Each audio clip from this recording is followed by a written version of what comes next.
안녕하세요. 저는 결혼 15년 차 주부입니다. 이곳에서 많은 분들의 사연을 들으면서 분노하기도 하고 슬퍼하기도 했는데 저에게도 그런 일이 있었어요. 제 사연을 들려드리고자 이렇게 글을 써보게 되었답니다. 얼마 전 시댁 식구들과 식사 자리에서 다들 저에게 그동안 고생 많았다며 말씀을 해 주셨는데요. 사실 그간 받았던 서러움이 많아서 그날 많이 울었어요. 그 서러움을 여러분들에게 들려드리고 싶었답니다. 저희 시댁은 맞이인 저희 남편과 그 밑으론 남동생이 있어요. 제가 결혼하고 2년 뒤에 동서가 들어왔는데 저와는 정말 정반대 성격을 갖고 있었죠. 저는 말이 없고 생각이 많은 편인데 동서는 말도 많고 활발한 성격이었어요. 거기다가 하고 싶은 말은 어떻게든 다 해야 하는 성격이었습니다. 원래 동서는 평범한 집안이었는데 우연히 부동산 투자를 하게 되면서 잘 살게 된 케이스예요. 그러다 보니 매번 만날 때마다 투자에 대해서 항상 얘기를 했고 거들먹거릴 때도 있었어요. 형님, 이렇게 알뜰살뜰하게 모으면 뭐해요? 저축하면서 플러스 되는 게 있기는 한 거예요? 아니, 내가 너무 속상해서 그러지. 우리 비슷한 시기에 시집 와가지고 고생도 많이 했잖아요. 형님도 투자해봐요. 안 그래도 남편이 아주버님한테 말해줘야 될 것 같다면서 하던데. 형님도 그런 쪽으로 좀 관심을 가져봐요. 어머님도 속상하시겠어요. 그래도 마지가 잘 살아야 부모는 편하잖아요. 투자는 나한테 안 맞아서. 그리고 집도 있고 차도 있는데 빚 없는 게 어디야. 요즘은 투자하느라고 빚투성이인 사람들이 태반인데 우리는 그런 거 없어서 다행이라 생각해. 우리도 처음에는 투자해볼까 생각도 했었거든. 근데 나나 남편이나 둘 다 투자할 성격은 아닌 것 같아서 꼬박꼬박 저축하는 것만으로도 보람차서 그냥 그만두기로 했어. 하긴 이것도 배포가 있어야 하더라고요. 속이 작은 사람들은 아무리 좋은 투자 말해줘도 겁부터 먹어서 잘 못하니까. 그러고 보니 아주버님이나 형님이나 투자 쪽 성격은 아니죠? 그렇죠? 요즘 주변에서 어디 그렇게 투자하냐면서 엄청 물어본다니까요. 아주 지겨워 못 살겠어. 안 그래도 저 투자할 곳 찾느라고 정신 없는데 주변 사람들 챙기려고 하니까 더 정신 없더라고요. 그냥 앉아서 돈 버는 거니까. 열심히 몸 굴리면서 돈 버는 게 아니잖아요? 형님이나 아주버님이나 매번 몸쓰면서 일하는 거 보니까 내가 다 속상해요. 그래, 뭐 그래도 그건 머리도 써야 하고 흐름도 봐야 하고 그렇잖아. 땀 흘리며 일하는 거랑 비슷하겠지 뭐. 우리는 이게 맞아. 열심히 일하면서 버는 돈이 보람차기도 하고. 그렇다고 우리가 무리해서 일하는 건 아니니까 다음에 투자 생각 있으면 동서한테 물어볼게. 그래요. 내가 형님한테는 좀 시간 내줄 수 있지. 솔직히 저 진짜 시간 없거든요. 하도 소스 물어보는 사람들이 너무 많아가지고. 솔직히 형님이라고 해서 내가 특혜 봐주면 안 되지만 형님네가 안쓰러우니까 내가 한 번은 도와줄 수 있어요. 다음에 투자 생각되면 꼭 연락해요. 좋은 소스 내가 딱 물어다가 줄 테니까. 투자로 쏠쏠하게 수익을 봤던 동서는 항상 만날 때마다 자랑을 했죠. 처음에는 그냥 그런가 보다 생각하고 넘어갔는데 제가 별다른 반응을 보이지 않아서 그런지 언젠가부터는 저희가 너무 안쓰러워 그런다면서 깎아내리기도 했어요. 사실 저희는 투자를 하지는 않았지만 그렇다고 해서 빚이 많아 힘든 상황도 아니었거든요. 자가로 집이랑 차까지 다 가지고 있어서 그냥 평범하게 살고 있었는데 그럼에도 자신들보다 못하다는 이유로 평화하는 태도가 사실 마음에 들지는 않았습니다. 심지어 아이들이 커가면서 아이들까지 무시하기 시작했어요. 처음 시작은 학원을 어떤 거 보내는지 물어보면서 무시를 했습니다. 저희 아이들은 학원을 많이 다니지 않았지만 동선에는 취미부터 하루 종일 꽉꽉 채워서 학원을 보내더라고요. 아직 초등학교 저학년이었기 때문에 아이들에게도 부담일 수 있겠다 생각을 했는데 동서는 오히려 제가 아끼느라 애들 투자를 안 한다고 하더라고요. 어머, 형님! 형님 너무 그런 쪽에 인색한 거 아니에요? 애들 그래도 지금 시간 있을 때 이것저것 다 배워둬야지. 그렇게 학원 안 보내면 어떡해? 요즘 애들은 미술이며 운동이며 음악이며 다 학원에서 배우고 오는데 지금부터 잘 배워두지 않으면 나중에 크면서 다른 애들이랑 차이 난다니까요. 형님네 빠듯한 살림은 알지만 그렇다고 해서 애들한테까지 아끼는 건 너무하다. 아, 동서, 우리 아껴서 안 보내는 거 아니야. 애들도 굳이 학원 가고 싶어 하지 않고 뛰어노는 게 아직은 좋아서 지금 가는 것도 아이들이 가고 싶다고 하는 것만 보낸 거지. 난 굳이 학원을 지금부터 보내야 하나 싶은데? 동선의 애들은 그럼 학원 다 갔다 오면 몇 시에나 집에나 오는 거야? 그렇게 하루에 4-5개씩 보내면 집에 오면 9시는 좋게 넘는 거 아니야? 아니 형님, 몰라도 너무 모른다. 요즘은 다 애들 이렇게 다니는데요? 형님 돈 아끼지 마시고 애들한테 투자하세요. 이렇게 배워두면 나중에 다 쓸 때가 있다니까요. 애들 뛰어노는 것도 좋지만 기왕이면 운동 배우면서 뛰어놀면 좋잖아요. 어차피 태권도 가고 합기도 가고 그러면 계속 뛰어놀 텐데 굳이 집에서까지 뛰어놀아야 할 필요가 있어요? 형님 너무 인색하네. 학원비 감당 안 되실까봐 아예 시도도 안 하시는 거예요?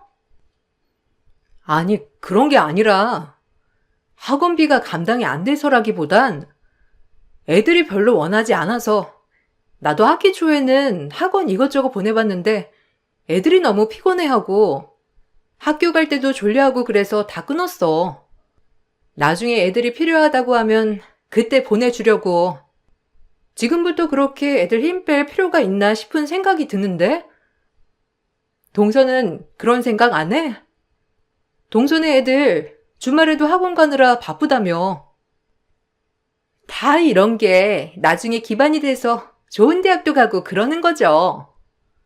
하긴 형님네 벌이에서 학원 보내고 나면 좀 빠듯하긴 하니까 이해는 해요. 저희도 전에 이렇게 넉넉하지 않았을 때는 학원 하나 보내는 것도 식겁하긴 했으니까요. 형님네도 저희 그때랑 똑같겠죠. 어쨌든 그러니까 형님, 투자도 하고 돈도 불리고 그래야 한다니까요. 동서는 초등학교밖에 되지 않은 애들을 하루에도 4-5곳씩 학원을 보내고 있었고 한 달에 100만 원 넘는 비용을 학원비에만 쏟고 있었어요. 비용도 비용이지만 무엇보다 애들이 주말에도 쉬지 않고 학원을 다니는 걸 보면서 안쓰럽다는 생각도 들었습니다. 그렇지만 저의 생각과는 다르게 동서는 오히려 저희 애들이 불쌍하다고 했어요. 다들 다니는 학원을 다니지도 못하게 한다면서 제가 너무 애들에게 투자하는데 인색하다고 했죠. 어느 날은 저희 차가 10년이 넘었는데 그 차를 보더니만 차를 바꿀 생각은 없냐며 묻더라고요. 왜 그런가 싶어서 물어보니 요즘은 애들이 다 알아서 오래된 국산차 타고 다니면 비교하면서 따돌린다고 바꿔야 한다고 열을 내며 말을 하더라고요. 형님, 솔직히 형님한테만 이렇게 말하는 건데 요즘 누가 국산차 10년 넘게 타고 다녀요. 잘 사는 집은 외제차로 금방금방 바꿔서 타고 다니지. 우리 클 때랑 다르게 요즘 애들은 차 모델명도 다 알고 얼만지도 다 안다니깐요. 학교에 픽업 오는 엄마 차만 보고서도 얘네가 잘 사는 집인지 아닌지 다 구분해서 친해지는데 형님은 너무 이런 거에 무신경인 것 같아. 무슨 애들이 차로 급을 나눈다는 거야. 그리고 그런다고 하더라도 우리 차 아직 멀쩡한데? 멀쩡한 차를 바꾸라고? 지금껏 고장난 부분 없이 잘만 타고 다니는 걸? 그리고 굳이 괜찮은 차 바꿀 생각도 없고. 거기다가 무리해서 외제차 살 생각도 없어. 그러고 보니 동선에는 이번에 또 차 바꾼 거야? 전에 타고 다니던 건 어쩌고. 그것도 바꾼 지 5년도 안 된 거 아니었어? 요즘은 다 이렇게 차 계속 바꾸면서 타는 거예요. 누가 한 차만 오랫동안 타고 다녀요? 그렇게 아끼다가 애들한테 이미지 안 좋아진다니까요? 요새 애들은 다 은근히 급 나눠가지고 친해지는데 형님은 그런 것도 몰라요? 형님 혹시 집에 애들 친구들 초대해 본 적은 있어요? 그러면 애들 싹 집 훑어보고 그러던데. 아직 초대도 안 해봤구나? 아유, 말도 말아요. 우리 애들은 친구들이 다 잘 산다면서 칭찬한다고 얼마나 좋아하는데요. 우리 애들 친구들 집에 놀러와도 그런 눈치는 전혀 없었는데. 정말 그런다고? 한 번도 그런 말 들어본 적도 없고 그런 느낌 받아본 적도 없었어. 애들이 차 바꿨으면 좋겠다고 한 적도 없었는데. 오히려 우리 차 오래 타고 다니니까 애들 별명 지어주고 부르는데 그런데도 애들이 속으로는 다 구분하고 있다는 거야? 아유, 그렇다니까요. 형님 좀 세상사를 잘 알아야 되겠네요. 형님 나이만 저보다 많지? 저보다 아는 건 없는 것 같아요. 요즘은 다 돈으로 급 나누는 세상이잖아요. 저희가 왜 그렇게 돈 벌려고 하겠어요. 형님네도 이제 애들 급도 올려주고 그래야지. 어쨌든 이제 차 좀 바꿀 때가 된 것 같은데 뭐 좋은 딜러라도 소개해드려요? 생각 있으시면 언제든지 말씀하세요. 제가 소개해드릴게요. 동서는 타고 다니는 차로도 사람의 급이 나눠지는 것이라며 말을 했죠. 전 그런 말에 동의할 수 없었어요. 동서는 보이는 것들이 다 사람의 급을 만들어내는 것이라며 무리해서 고급 아파트에도 이사를 갔고 거의 5년마다 한 번씩 고급 외제차로 바꾸기도 했어요. 그런 모습을 보면서 과연 생계가 유지나 되고 있는 걸까 싶었는데 그래도 별탈 없이 생활하는 걸 보니 신기하기도 하고 다행이라 생각이 들기도 했습니다. 시댁 식구들 중에서 동서만큼 허영심이 가득 찬 사람은 없었어요. 서방님도 성실하게 사업을 하는 사람이었고 시부모님께서도 항상 절약을 실천하시는 분들이셨죠. 그러다 보니 동서는 시댁 행사가 있을 때면 항상 불만을 토로하곤 했습니다. 생신이나 이럴 때도 비싼 곳에서 밥을 먹기보다는 소소하게 가족들끼리 시간을 보내는 걸 더 좋아하셨기 때문이죠. 동서는 불평이 많았지만 그렇다고 해서 적극적으로 시부모님께 표현을 하진 않았어요.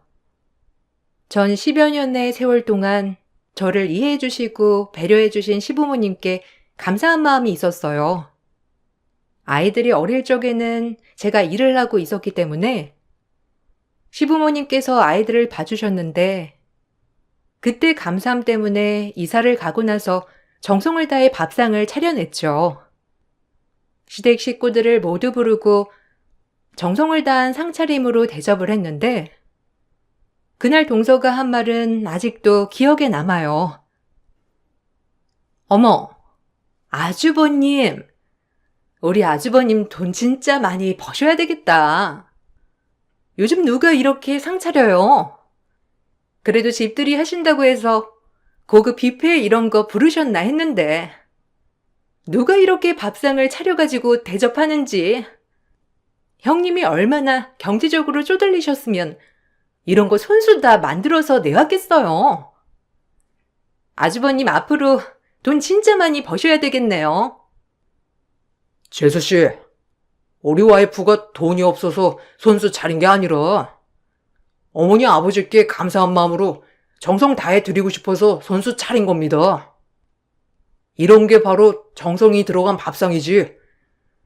그리고 우리 부족함 없이 잘 살고 있으니까 재수씨도 이제 그만 걱정해요.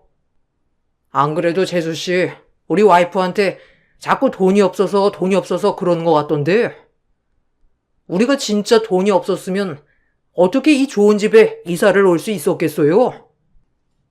뭐, 여기가 좋은 곳이라고 말씀을 하시면 제가 할 말은 없지만 아주버님네 기준에서는 여기도 고급 아파트이긴 하니깐요. 근데 이사 오시면서 가전이랑 가구는 그냥 죄다 그대로 가지고 오신 거예요? 아휴, 이런 거 근데 이사 오면서 다 바꾸지 않나?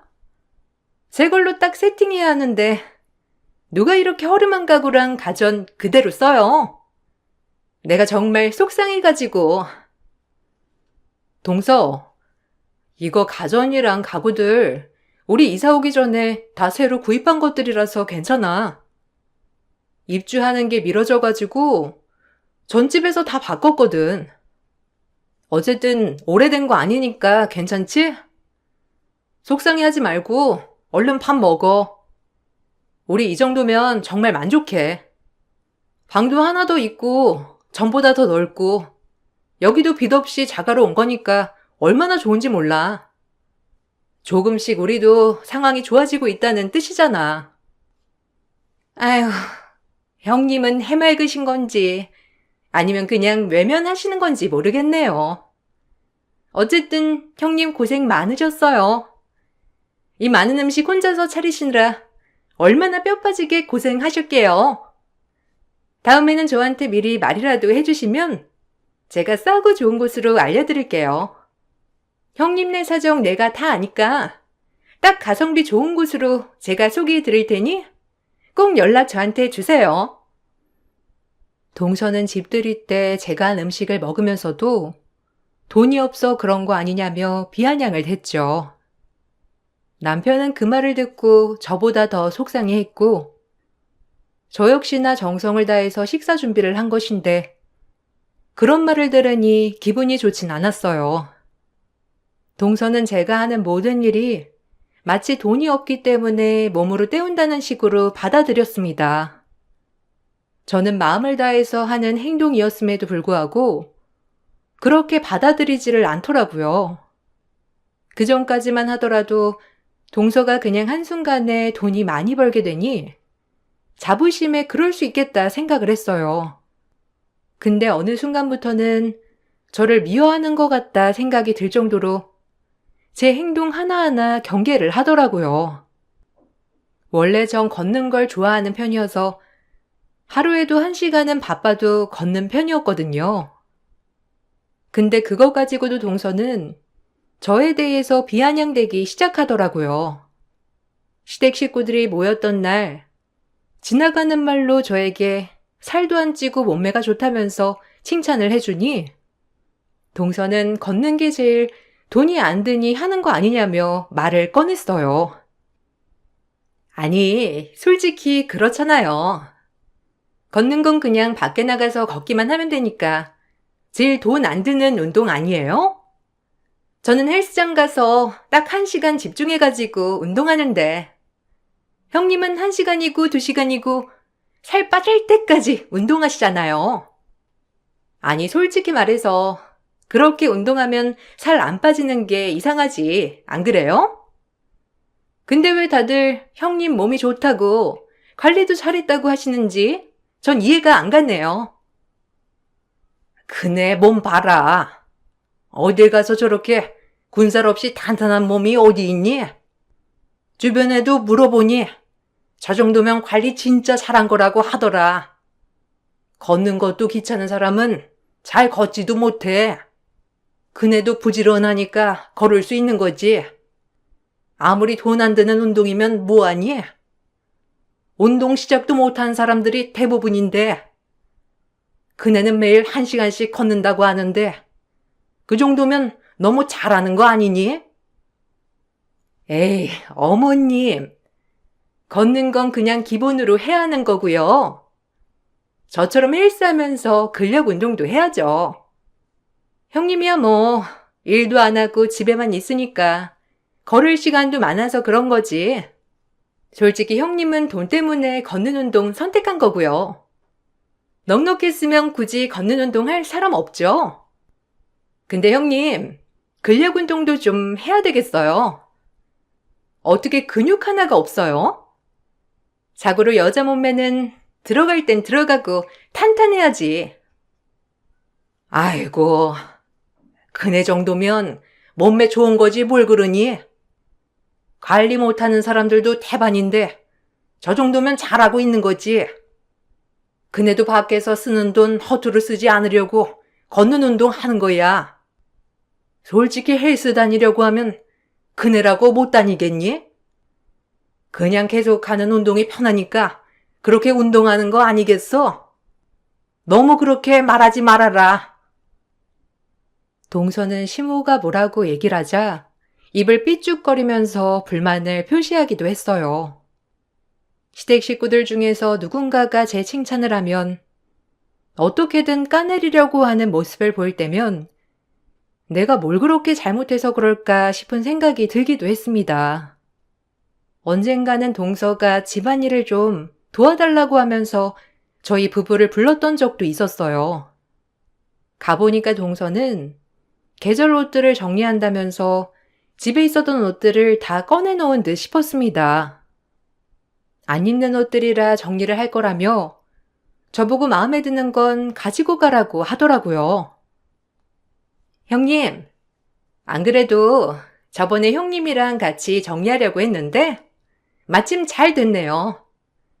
저 옷이 너무너무 많아서요.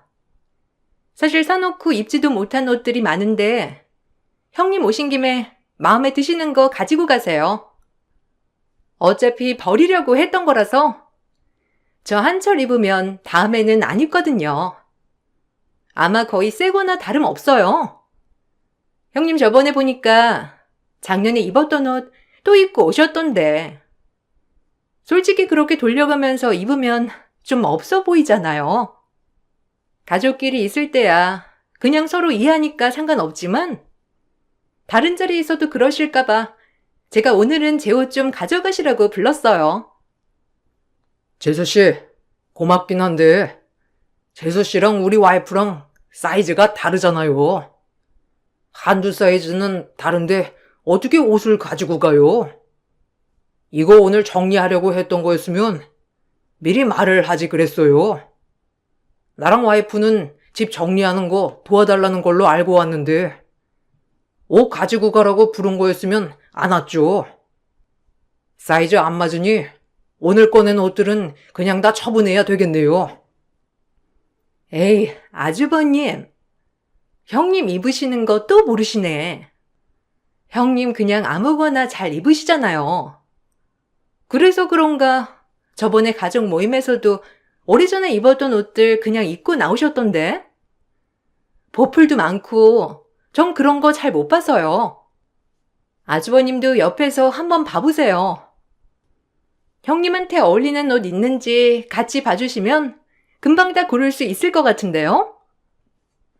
동서, 마음은 고마운데 아직 내 옷도 충분해가지고 그리고 동서 사이즈랑도 별로 맞지 않을 것 같고 옷은 또 취향이니까 말이야. 동서 오늘 옷 치우는 건 그냥 밖에 버리면 될 것 같아. 동서는 내가 입는 옷들이 너무 오래 입는다고 생각하는 것 같은데 그런 거 아니야. 작년에 입었던 건 당연히 오래 망가지지 않았으니 다시 입어야지. 동서는 마치 버리는 옷을 저에게 적선해주는 것처럼 말을 했고 그 말을 듣고서는 남편이 정말 많이 화를 냈어요. 남편도 왜 동서가 저렇게 말을 하는지 모르겠다고 하더라고요. 동서는 저의 일거수일투족을 마치 관찰하는 듯 보였습니다. 처음에는 신경을 많이 쓰진 않았지만 시간이 지날수록 동서의 말이 너무 신경이 쓰이기 시작했어요. 그러던 중 남편이 사업을 하던 와중에 급하게 자금이 필요했던 적이 있었습니다. 사업을 하다 보니 현금이 제때 융통되지 않았던 시기가 있었는데 마침 그때가 딱 필요한 시기였죠. 남편은 그나마 부탁을 해볼 수 있는 사람이었던 서방님께 사업 자금을 빌려달라고 부탁을 했던 모양이었어요. 그런데 동서가 어떻게 알았는지 다짜고짜 저에게 연락을 해와 따지기 시작했습니다. 형님, 진짜 너무하신 거 아니에요? 아무리 저희가 잘 산다고 하더라도 어떻게 그렇게 돈 맡겨놓은 것처럼 저희한테 돈 빌려달라고 하세요? 안 그래도 아주버님이 말했다고 하시길래 이상하다 싶었는데 이거 형님이 저한테 부탁해보라고 말씀하신 거 맞으시죠? 그럴 줄 알았어요. 아주버님은 그런 말 안 하실 것 같았는데 솔직히 형님이 부탁하니까 그러신 거겠죠? 동서, 무슨 말이야? 내가 무슨 부탁을 했다는 거야? 혹시 남편 사업자금 때문에 그래서 그래? 그거 남편이 잠깐 빌린다고 해서 말했던 거야. 오랫동안 빌려달라고 했던 것도 아니고, 그리고 서방님도 전에 그런 식으로 빌렸던 적 있는데 왜 우리 남편이 빌리는 건 너무하다고 하는 건데? 저번에 서방님 사업 제대로 안 풀릴 때 남편한테 부탁해서 사업자금 빌려갔잖아. 그거는 괜찮은 거고 우리 남편이 부탁하는 건 안 되는 거야? 아니 형님, 솔직히 말해가지고 아주버님 아시는 분들도 많으시고 그냥 좀 기다렸다가 해결할 수도 있는 거잖아요. 근데 저희 잘 사니까 빨리 부탁하는 거 아니에요? 맡겨두신 것도 아닌데 어떻게 그렇게 돈 빌려달라는 말을 아무렇지 않게 할 수가 있어요? 그게 더 이상한 거 아니에요? 저희 빌려드릴 돈 없어요. 아주버님한테 남편이 어떻게 말했는지 모르겠는데 저희 빌려드릴 돈 없으니까 그렇게 아세요. 동서, 왜 동서 말만 하고 그냥 끊으려고 해? 사업자금이고 급한 돈이라서 부탁한 거야. 그 부탁 꼭 들어주지 않아도 괜찮다고 생각을 한 거긴 하지만 이런 식으로 전화가 오면 나도 불편하네. 동선에는 도움을 받을 때는 당연한 거고 우리가 부탁하는 거는 염치 없는 거야? 어떻게 그렇게 생각을 해? 남편 급한 일 안 그래도 해결했어. 동선애가 빌려주지 않아도 상황 해결했다고. 동서는 마치 저희를 염치 없는 사람들처럼 취급을 했어요. 동서의 말에 전 상처도 받았지만 다시 생각을 해보니 그렇게 느껴질 수도 있겠다 생각이 들더라고요. 남편의 사업은 잘 정리가 되었고 자금을 조달하는 과정에서 동서와 트러블이 있었지만 금방 해결을 할 수 있었죠. 그 뒤로 동서는 저에게 따로 연락도 해오지 않았고 저 역시 연락을 하지 않았어요. 그러던 중 김장을 하는 시기가 다가왔고 그동안 제가 시댁김장을 도맡아서 하고 있었는데 동서에게도 김장김치와 오이소박이를 보내게 되었죠. 그런데 며칠 후에 동서에게 보냈던 김장이 다시 반송이 되었더라고요. 어찌 된 일인가 싶었는데 동서가 저에게 연락이 왔습니다.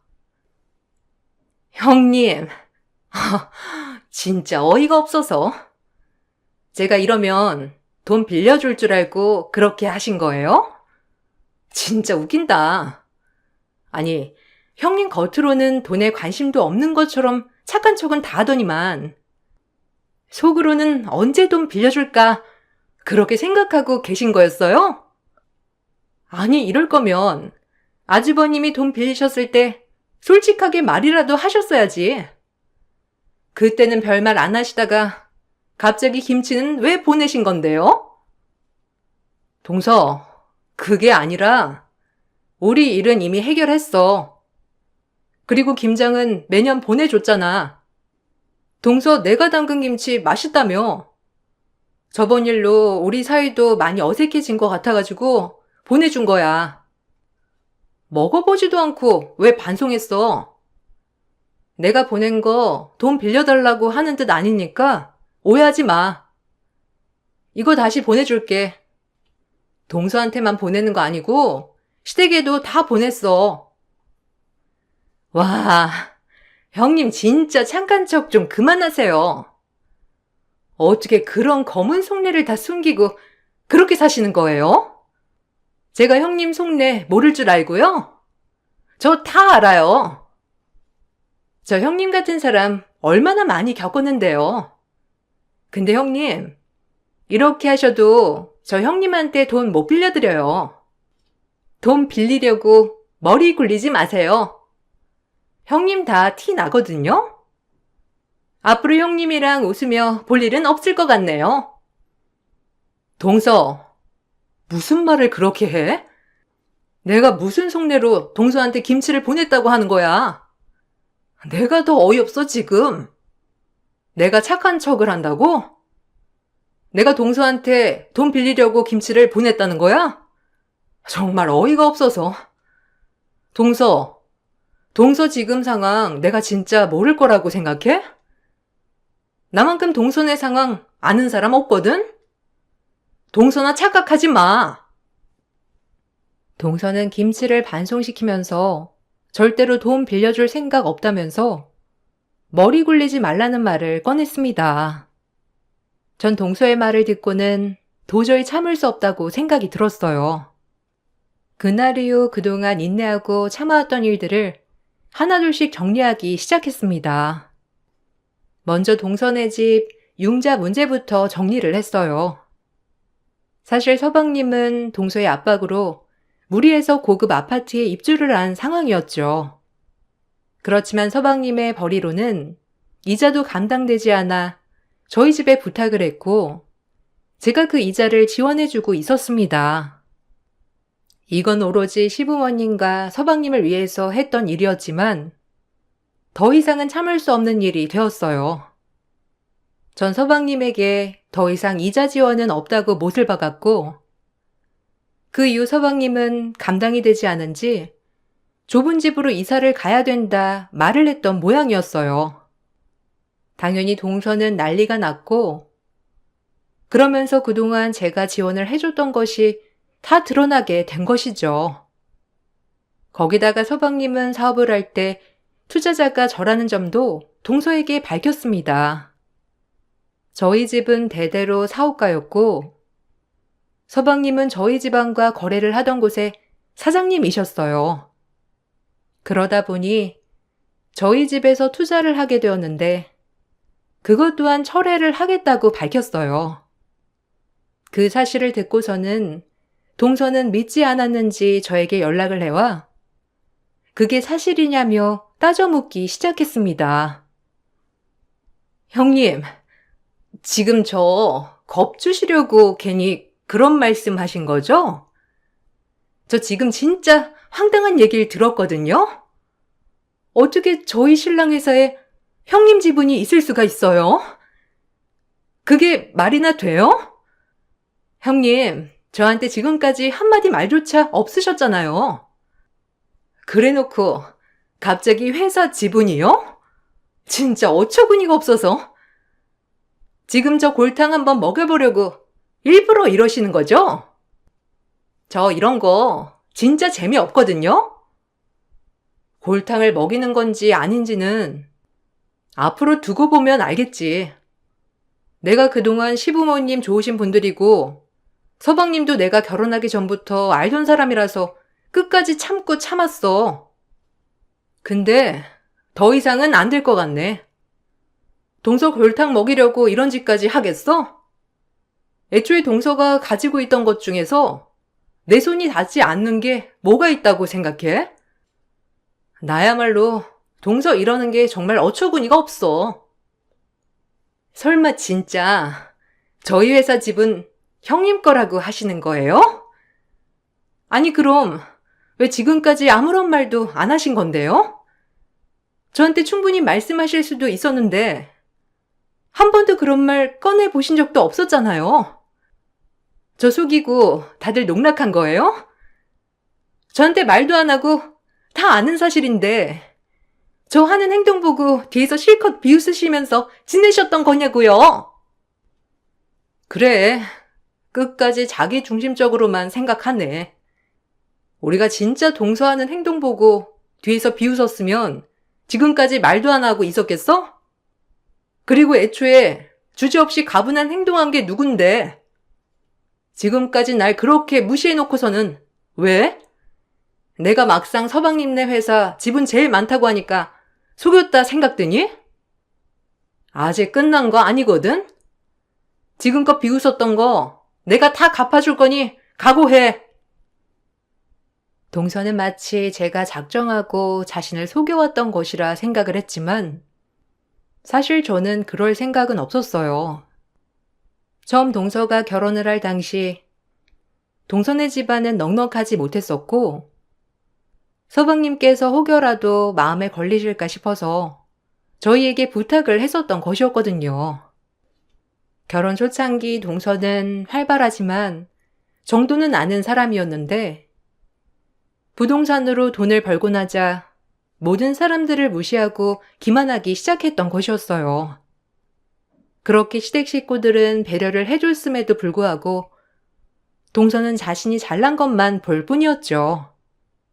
거기다가 아직 넉넉하지 않은 살림에도 무리해서 고급 아파트를 장만하고 아이들 학원까지 무리해 보내면서 돈으로 자신의 재력을 과시하기도 했어요.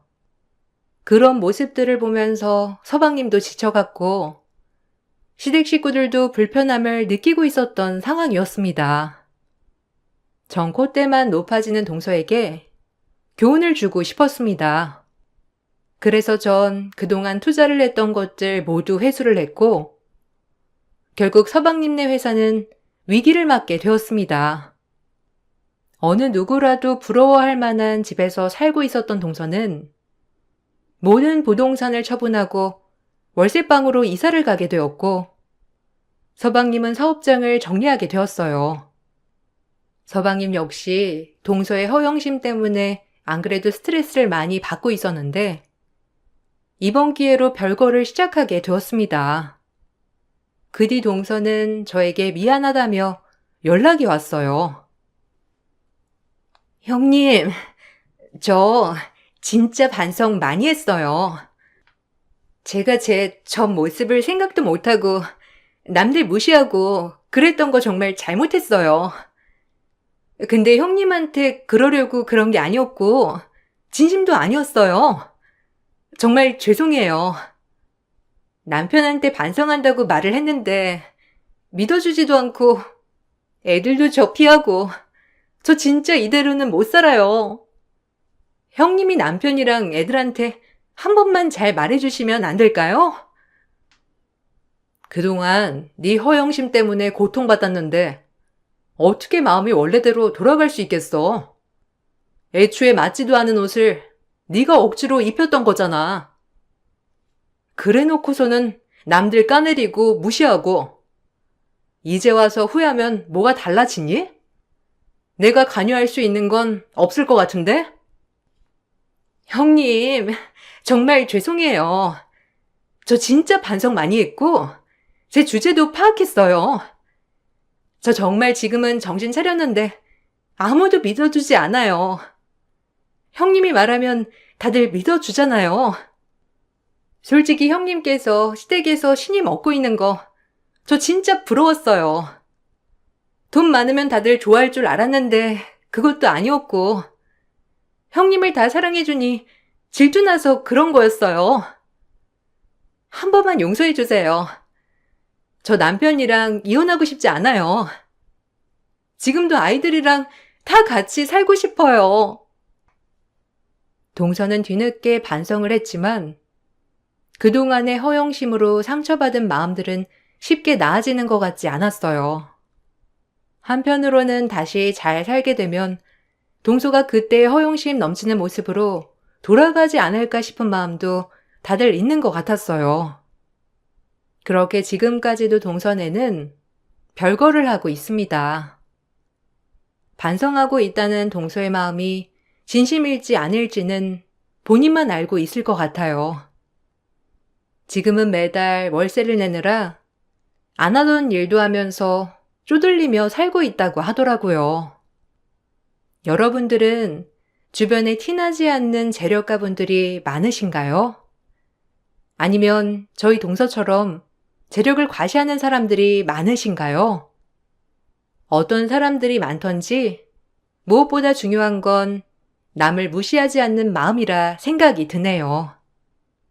제 긴 사연을 들어주셔서 감사합니다. 모두들 행복하시길 바랄게요. 안녕하세요. 저는 현재 41살에 앞으로의 인생을 어떻게 살아가야 할지 매일을 고민에 빠져 있는 남자입니다. 제가 여기에 사연을 올리게 된 이유는 그동안의 삶에 있어 너무나 많은 고통을 받게 되었고 그로 인해 무너져버린 제 자신과 마주하게 되면서 삶의 의욕을 잃어버렸어요. 여러분들께서 저에게 도움을 주실 수 있으시다면 제발 부탁드리겠습니다. 앞으로 어떻게 살아가야 할지 현명한 의견 세워주시면 군말하지 않고 따르도록 하겠습니다. 먼저 제 과거를 얘기해야 현재 왜 이렇게 살아가게 되었는지 알 수 있을 것 같아 적어 내려가 보겠습니다. 먼저 저를 낳아준 어머니께서 아버지와의 관계는 썩 좋지 않았어요. 그런 모습을 보고 자라온 제가 정상적으로 자랄 순 없었죠. 아버지는 어머니가 아닌 다른 여자들을 만나고 있었고 그런 모습이 보기 싫어 모든 걸 알 수 있었던 초등학생 때 아버지한테 대들었던 적이 있었어요. 어렸던 저도 엄마가 불쌍한 건 충분히 인지하고 있었기 때문이죠. 하지만 아버지는 저에게 거짓말을 밥 먹듯이 했고 자기는 엄마밖에 모른다며 능청스러운 웃음으로 화가 난 저를 무시하며 살고 싶은 대로 사셨습니다. 어머니는 매일 눈물을 삼켰고 그런 모습을 보고 있던 저는 아무것도 할 수 없었어요. 그래서 나중에 성인이 되면 꼭 아버지한테 복수하겠다는 다짐 하나로 열심히 공부했습니다. 제가 보여줄 수 있는 건 이거 하나밖엔 없었어요. 어머니께서 항상 저 때문에 산다며 뒤에서 저를 응원해 주셨고 그렇게 저는 고등학교를 졸업하고 대학에 입학을 하면서 기숙사 생활을 해왔습니다. 아버지를 최대한 이용했어요. 재산이 많았기 때문에 금전적인 부분에서는 부족함이 없었고 오로지 아버지가 무너지는 모습만 보고 싶어 그거 하나의 목표만을 위해 쉬지 않고 달려왔습니다. 그런데 문제가 하나 생겼고 어머니께서 마트에서 쓰러져서 응급실에 있다는 충격적인 말을 듣게 되었고 급하게 병원으로 향했어요. 그리고 듣게 된 어머니의 진단 결과는 위암 말기였고 벌써 다른 곳에도 전이가 많이 진행이 된 상태였어요. 눈을 뜨지 못하는 어머니의 모습을 보니 너무 가슴이 아팠고 아버지한테 전화를 걸어 어머니의 상태를 알려드렸지만 많이 놀란 듯 이것저것 물어보셨는데 병문안은 단 한 번도 오지 않았어요. 정말 너무 화가 치밀어 올라 다시 전화를 걸었습니다. 아버지 정말 너무하신 거 아니에요? 어머니께서 지금 사경을 헤매고 계시는데 왜 병원에 안 오시는 거예요? 나도 가고 싶은데 쉽지가 않네. 지금 일이 너무 바빠서 다음날 저녁 늦게나 갈 수 있을 것 같다. 지금 그게 무슨 소리예요? 지금 옆에 딴 여자랑 있는 거죠? 일이 바쁘다는 게 여자 때문에 못 오신다는 거냐고요? 왜 대답을 못 하세요? 무슨 말이라도 해보세요. 아버지는 제가 상처를 받고 있는데 아무렇지도 않아요? 그 순간 전화기는 끊겼고 재차 전화를 해봤지만 아버지는 받지 않았어요. 그리고 어머니는 세상을 떠나시고 말았어요. 그동안 받았던 스트레스로 인해 위통이 자주 있으셨는데 다음 날이면 괜찮다는 말에 그냥 넘어갔었는데 그게 어머니와의 작별 인사를 하게 될 거라고는 전혀 생각하지 못했습니다. 너무 가슴이 아프고 아버지가 원망스러워 장례식장에 걸어온 아버지의 가슴을 내리쳤지만 묵묵히 영정사진만 보고 있었어요.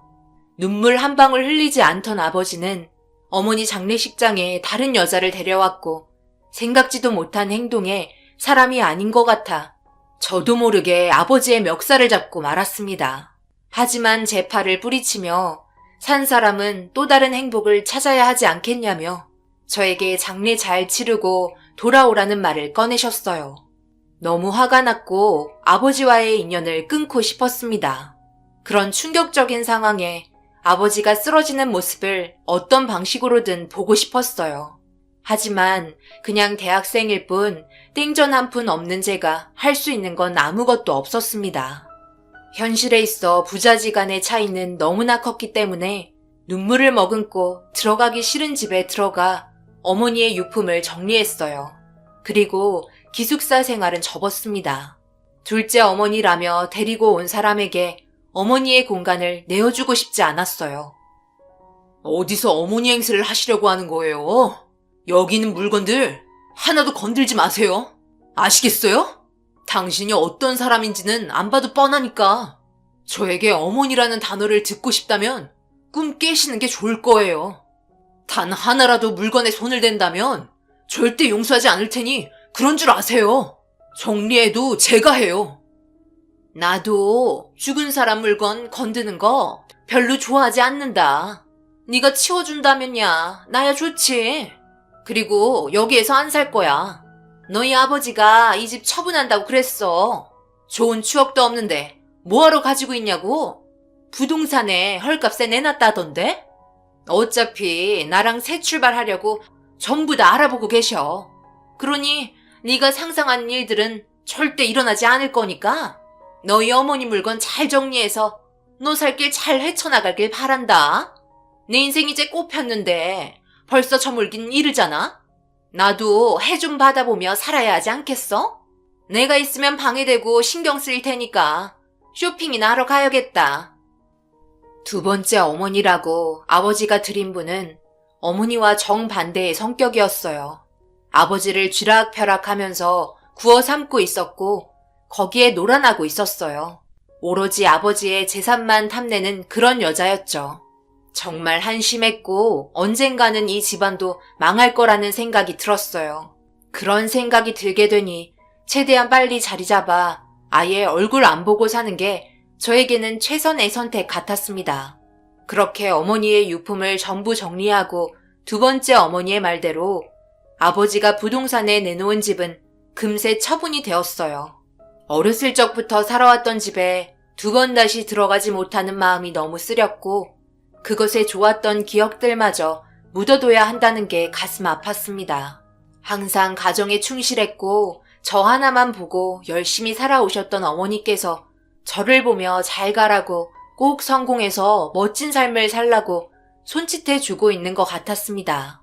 몸을 돌려 눈물을 삼키며 다시 기숙사에 들어갔고 그래도 하나밖에 없는 자식이라고 제가 쓰는 카드는 막지 않으셨어요. 아버지와의 인연을 끊겠다고 카드를 잘라버리고 아르바이트해서 대학교 등록금 마련하면서 지내는 그런 멍청한 짓은 하지 않았어요. 저는 최대한 이용해 먹으며 공부에 필요한 모든 걸 아낌없이 사용했고 잠가 싸워가며 1분 1초도 허투루 쓰지 않았어요. 주변에 많은 유혹이 항상 따랐지만 모든 걸 뿌리치고 앞만 보고 달렸습니다. 그렇게 제 자신과의 싸움을 이겨낸 결과 저에겐 의사의 직업이 주어졌고 어머니께서 암으로 돌아가셨기 때문에 그런 아픔을 너무 잘 알아 암치료 전문병원에서 근무를 하게 되었었고 어려운 사람들을 위해 최선을 다해 치료해 드렸습니다. 처음에는 아버지에게 복수를 하기 위해서 제가 잘 살아가는 모습을 보여드리며 나중에 나이 먹고 늙었을 때나 간절히 저에게 도움을 요청할 때 등 돌리려고 생각하며 앞만 보고 달려왔는데 의사 생활이라는 게 쉽지가 않기 때문에 세월이 흐른 만큼 점점 제 머릿속에 있던 기억들은 희미해져 갔어요. 하지만 제가 암 전문의를 선택한 건 어머니의 아픔을 절대 잊지 않으려고 했기 때문입니다. 그렇게 매일의 일상을 반복적으로 보내면서 하루에 한 번 어머니의 사진을 보며 시작했어요. 아버지와 연락도 안 하고 인연을 끊은 지 7년이 지나가고 있었습니다. 그런데 전화가 한 통 오더라고요. 그동안 단 한 번도 연락하지 않았던 아버지였고 그 이유는 두 번째 어머니가 세상을 떠났다고 장례식장 위치를 알려주었습니다. 제가 장례식장에 갈 이유는 없었어요. 어머니 집에서 한 번 보고 두 번은 본 적 없었으니까요.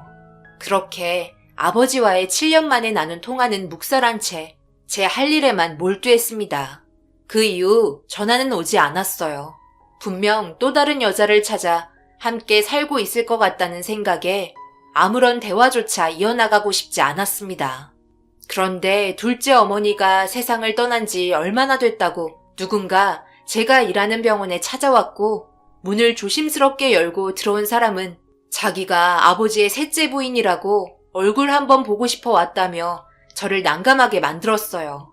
두 번째 만났던 어머니와는 다르게 분위기도 달랐고 아버지의 재산만 보고 만나는 사이 같지는 않았습니다. 얼굴에 근심이 가득한 표정으로 저를 바라보면서 말을 이어나갔어요.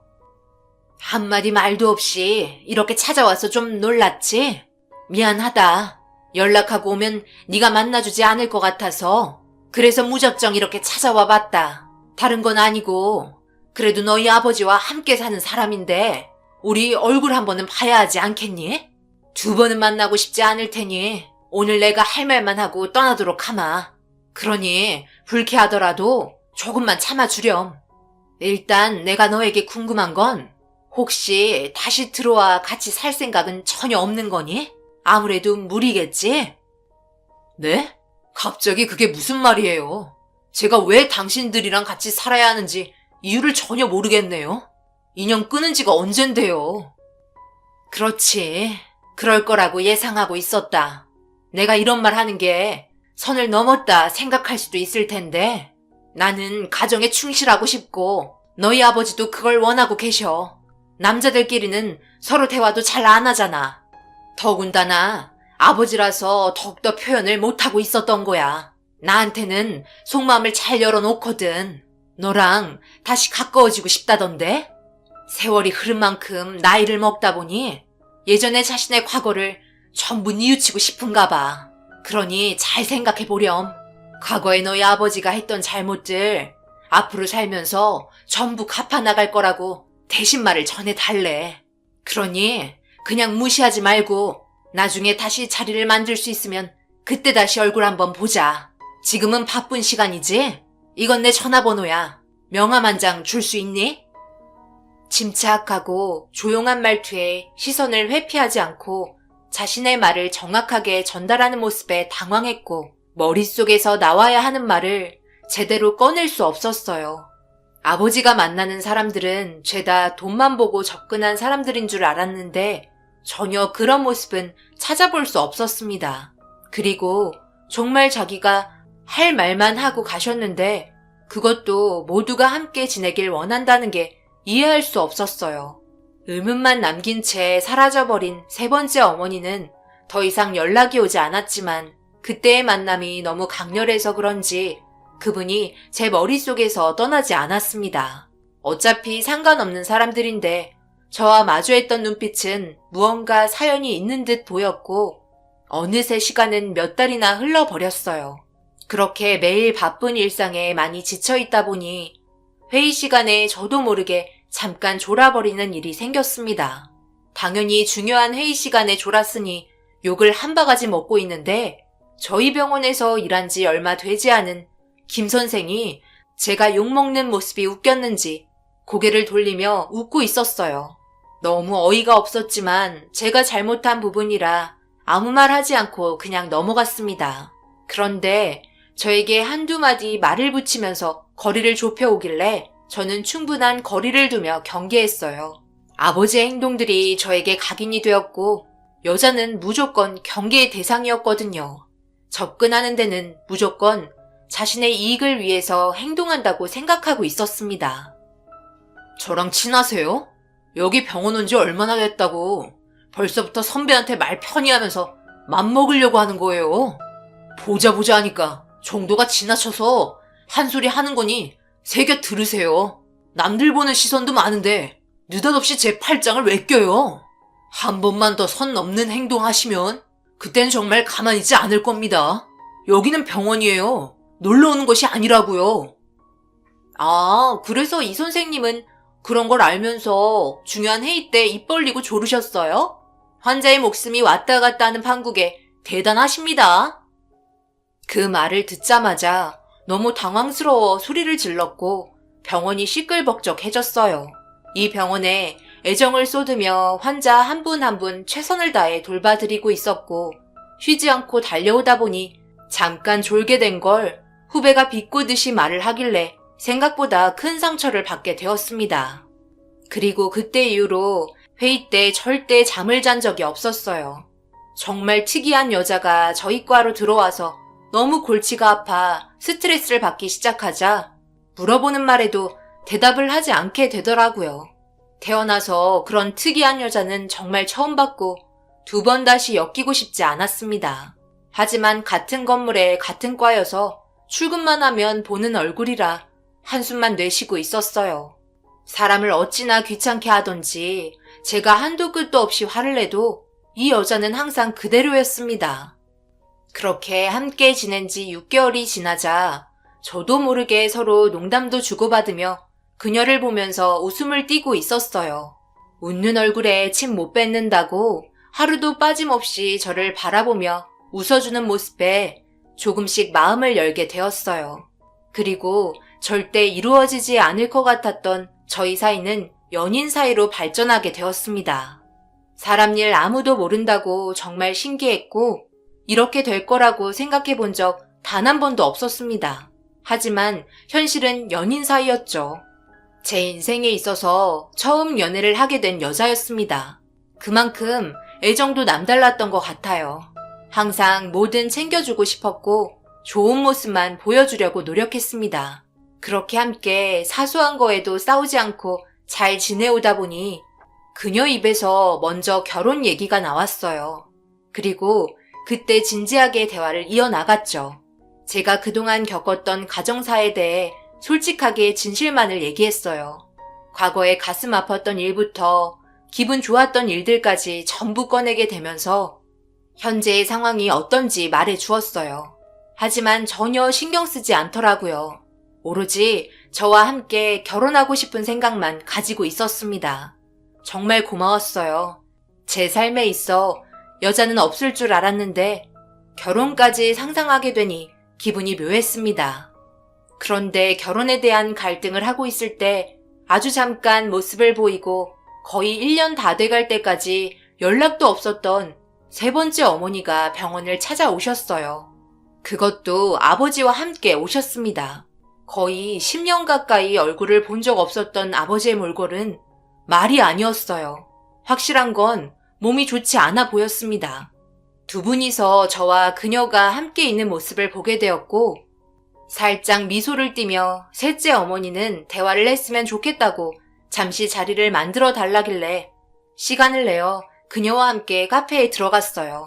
그리고 아버지는 어렵게 입을 떼셨고 그 말을 듣는데 한숨만 나오더군요. 미안하구나. 내가 너한테 할 말이 없다. 과거의 잘못된 행동들에 대해서 한 번만 용서해 줄 수 있겠니? 나도 어떻게든 너에게 다가가고 싶었는데 용기가 나지 않았어. 정말 미안하다. 그래서 내가 너한테 이걸 좀 보여주고 싶은데 내가 가진 전 재산이다. 이걸 너에게 보여주는 건 네가 내 하나뿐인 혈육이고 더 이상 죄를 짓고 살고 싶지 않아서 그런 거다. 너희 새어머니랑은 벌써 대화가 다 끝난 상태야. 너에게 전 재산을 물려주기로 합의했고 네가 우리 집에서 앞으로 함께 살아가길 원하고 있어. 내 마지막 소원이고 다른 건 전혀 바라지 않으니 우리 가족처럼 제대로 한번 살아보자. 정말 한심하군요. 이제 와서 이런 말씀하시면 제가 감사합니다 말하면서 넙죽 전 재산 서류 받고 들어갈 줄 알았어요? 왜 이렇게 생각이 없으세요? 예전이나 지금이나 제 의견은 물어보지도 않고 아버지 하고 싶은 대로 행동하시네요. 제가 들어갈 이유 전혀 없는 건 더 잘 아실 텐데요. 그리고 이분이 왜 제 어머니죠? 저를 낳아주시지도 않으셨고 길러주시지도 않았잖아요. 어머니라는 단어 함부로 쓰는 거 아니에요. 더 이상 할 말 없으시면 업무가 바빠서 먼저 일어나 볼게요. 화가 치밀어 오른 저는 감정 조절이 되지 않을 것 같아서 자리를 박차고 일어났어요. 어머니 장례식에도 오지도 않았으면서 집에 들어와 수발들라는 자체가 어이없었고 끝까지 이기적인 행동에 더욱더 용서할 수 없었어요. 나이 먹고 여기저기 아프니까 그제서야 자식이 생각나서 찾아오면 불쌍한 마음에 받아들여야 하는 건 아니잖아요. 그래서 저는 그녀의 손을 잡고 더 이상 안 좋은 모습만 보여줄 것 같아 카페에서 나왔습니다.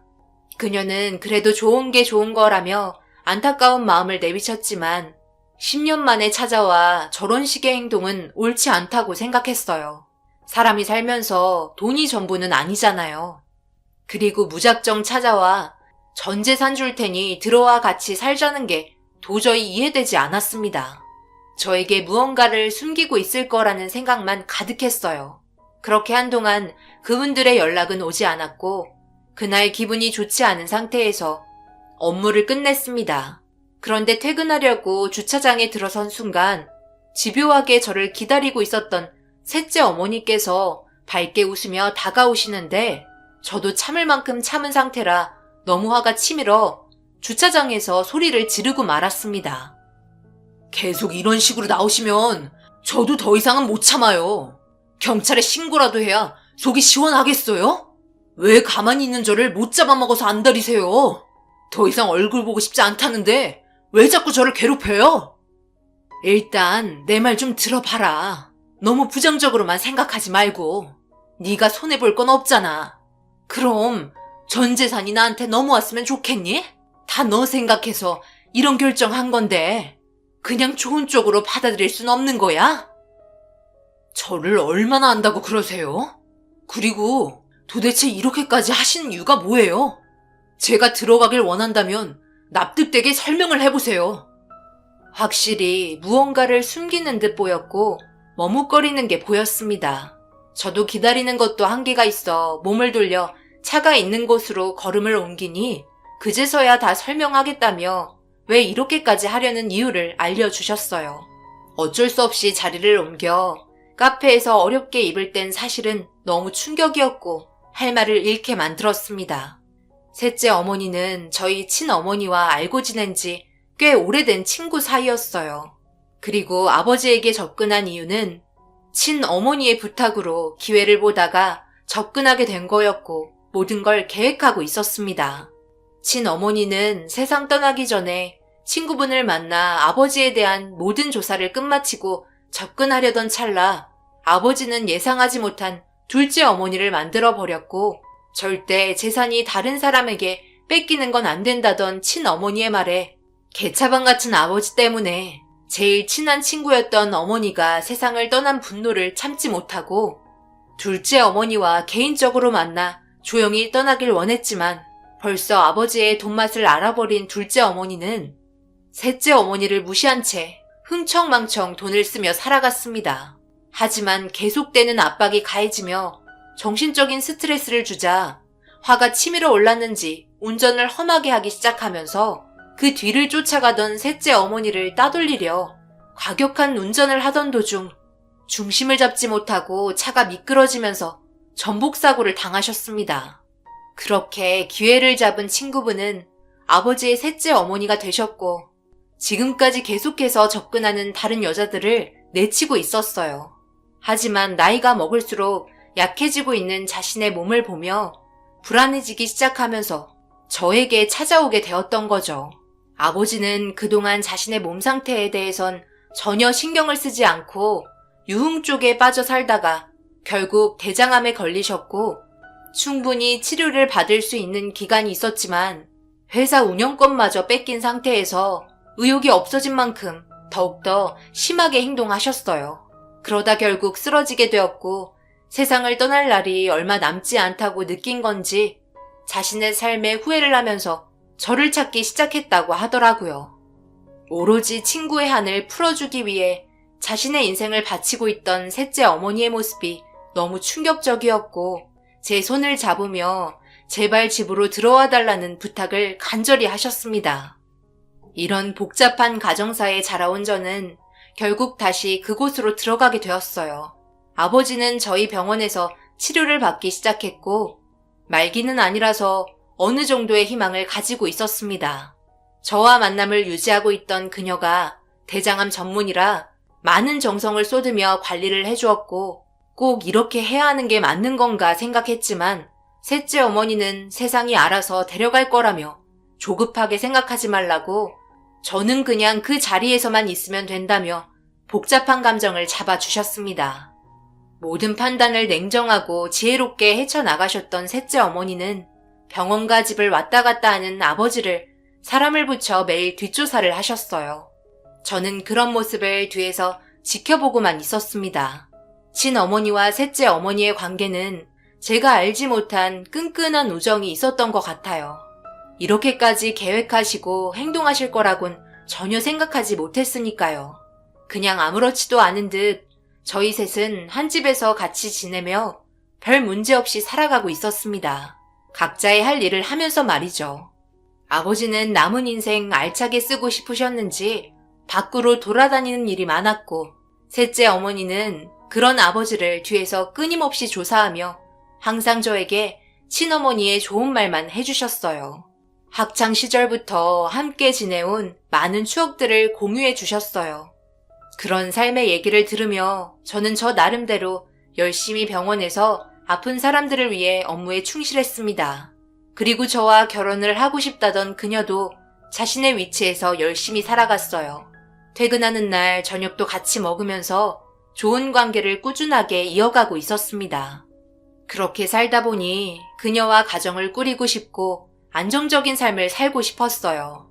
나이를 먹으면 먹을수록 누군가에게 의지하고 싶어진다는 말이 생각이 났고 그녀가 저만 보며 사랑해 왔던 것처럼 저 또한 그녀를 보며 평생 함께 살아가고 싶다는 생각 때문에 서로 진지한 대화를 다시 한번 이어나갔고 결혼하기로 결정을 하게 되었습니다.